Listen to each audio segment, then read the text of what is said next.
ሰበር ዜና አንዱዓለም ጎሳ ከረጅም ጊዜ ዝምታ በኋላ ለመጀመሪያ ጊዜ በቪዲዮ ወጥቶ መልእክቱን አስተላልፏል። ሰሞኑን በሶሻል ሚዲያ ላይ የተለያዩ ጉዳዮች እየተነዙ ይገኛሉ። እኔ ምንም እምከፍለው ጉማ ወይንም ደግሞ ካሳ የለም፣ ድርጊቱን እኔ አልፈጸምኩትም፣ እኔ እስር ላይ ነበርኩኝ፣ ሐዘኔን እንኳን በቅጡ ልወጣ አልቻልኩም። የቀነኒ አዱኛ ሞትን ተከትሎ በአባ ገዳዎችና በሀገር ሽማግሌዎች የተጀመረው የእርቅ ሂደት ላለፉት ወራት ምንም ውጤት አለማምጣቱ ታውቋል። ከዚህ ጉዳይ ጋር ተያይዞ በብዙ ቦታዎች ላይ ተጠርጣሪ ገዳይ ነው ተብሎ ስሙ ሲነሳ የነበረው ፍቅረኛዋ አንዱዓለም ጎሳ ስለ ጉዳዩ ለመጀመሪያ ጊዜ በሚዲያ በመምጣት መልስን ሰጥቷል።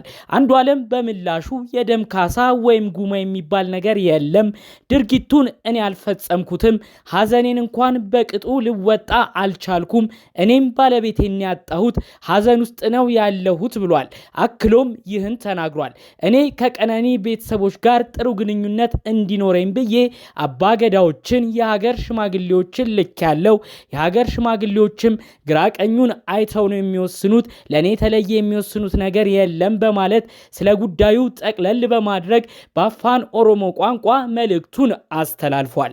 አያይዞም ፍቅረኛው በነበረችው የቀነኒ አዱኛ ከመሞቷ አስቀድሞ በነበራት የመጨረሻው ቀን ምሽት ላይ ስለተፈጠረው ጉዳይም በዝርዝር አስረድቷል። ሁሉንም አሰማችኋለሁ። ሰላም ጤና ይስጥልን ውድ የሀገሬ ልጆች፣ በያላችሁበት ሰላማችሁ ይብዛልኝ። ዛሬም አዳዲስ በሆኑ ጉዳዮች ብቅ ብለናል። ለዚህ ቻናል አዲስ ከሆናችሁ ሰብስክራይብ በማድረግ ሁሌም እንለቃቸው ቪዲዮዎች እንዲደርሱ ይሁን። ቀጥታ ይዘን ወደ መጣነው ዝርዝር መረጃዎቻችን እናልፋለን። በአርቲስት ቀነኒ አዱኛ ግድያ ተጠርጥሮ በቁጥጥር ስር ውሎ የነበረው ሙዚቀኛ አንዱዓለም ጎሳ ባለፈው ጥቅምት ከ3 ወራት እስር በኋላ በዋስ ተለቋል። የቀነኒ ቤተሰቦች አንዱዓለም በዋስ መለቀቁ እንዳላስደሰተቸውና በልጃቸው ሞት ጉዳይ እንደሚጠረጥሩትም ተናግረዋል። የልጃችንን ፍትህ አላገኘንም፣ እውነታውንም አላወቅንም፣ አንዱዓለም በዋስ ሲለቀቅ ልጃችን ለሁለተኛ ጊዜ ነው የተገደለችው ሲሉ አባቷ አዱኛ ዋቆ ለቢቢሲ ተናግረው ነበር።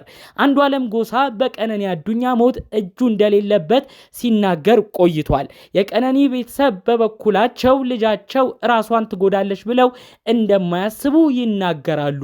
የቱለማ አባገዳ ጎበና ሆላ ይህ ጉዳይ ለ3 ወራት ያህል በጋዲሳ ወይም በባህላዊ ጥላ ስር ሲታይ መቆየቱን ለቢቢሲ ተናግረዋል።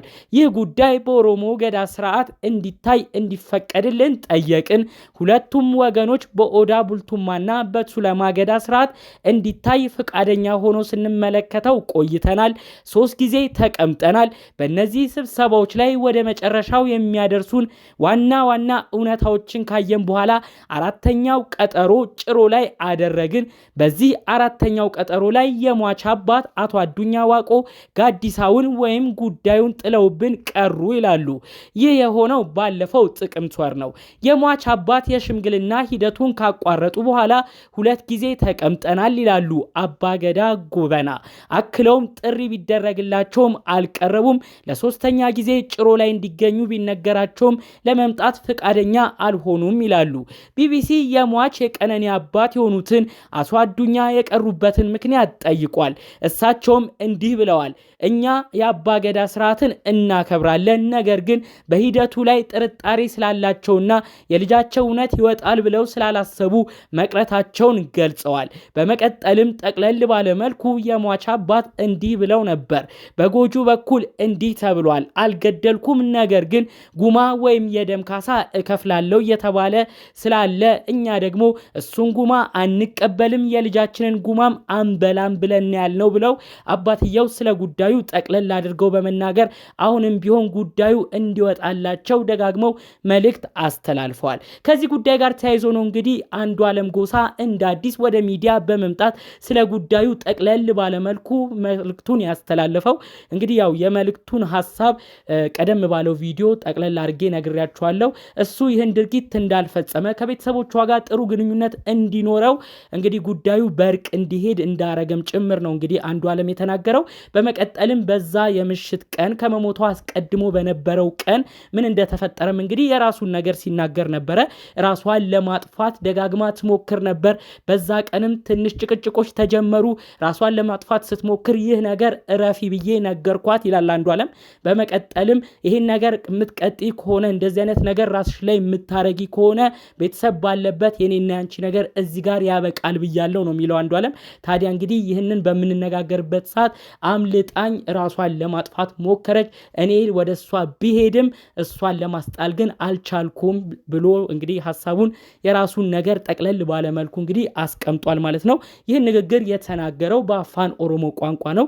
የተለያዩ ሰዎች ከታች በአማርኛ ለሚፈልጉ ሰዎች እባካችሁ ተርጉሙልን ሲሉ በአማርኛ እየተረጎሙ ካስቀመጡት የተለያዩ ሐሳቦች ነው ይህን ጠቅለል አድርጌ ያሰማኋችሁ ማለት ነው።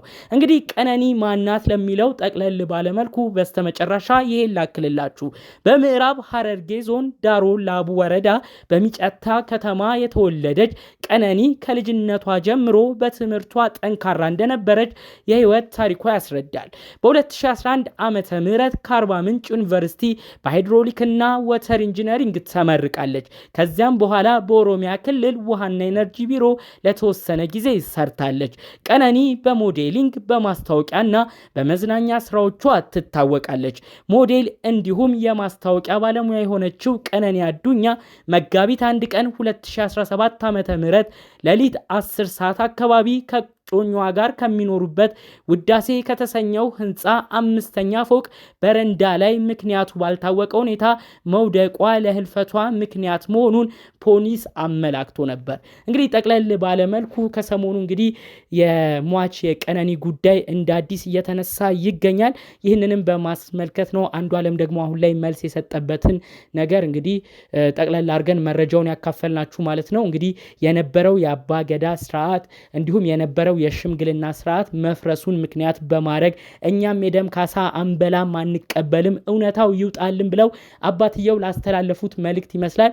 ጠቅለል አድርጎ እንግዲህ አንዱዓለም ደግሞ ስላሉት ነገሮች መልስ ምትን ሰጥቷል ማለት ነው። እንግዲህ ያው ጠቅለል ባለ መልኩ እንግዲህ ይህ ጉዳይ ክስተቱ ከተከሰተ አሁን አመት ሊሞላው ነው። ታዲያ በተለያዩ ቦታዎች ሐሳብ አስተያየት ይሰጣል። በተለይ ደግሞ ከዚህ በፊት አካላዊ ጥቃት በሚመስል መልኩ ፊቷ ላይ የተለያዩ ነገሮች ላይ የደረሱትን ፎቶና ቪዲዮዎች በማውጣት ጭምር ይህ ነገር ይጣራ፣ ከአሟሟቷ ጀርባ ያለው እውነታ ምንድነው? አሁንም ቢሆን ፍትህ እንፈልጋለን ይላሉ። በሌላ በኩል ደግሞ እሱ ጋር ያለው እውነት ምንድነው? በሱ በኩል ያለው ነገር ምን አይነት ነገር ይሆን በማለት ደግሞ እንግዲህ ስለሱም ደግሞ የሚናገሩ ሰዎች አሉ ማለት ነው። እንግዲህ ጠቅላላው ግን እኔ አሁንም ቢሆን ምን ማለት እንደሚቻል ቢከብድም በቀነኒ አዱኛ ሞት ያላዘነ ሰው የለም። አሁን ድረስ ፎቶና ቪዲዮቿን ሰዎች ሲመለከቱ እጅግ ይደነግጣሉ።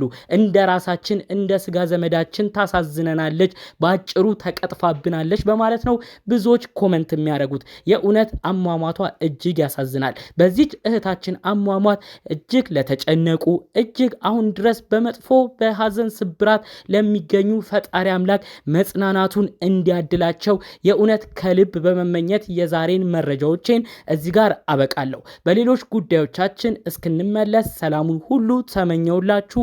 ሰላም።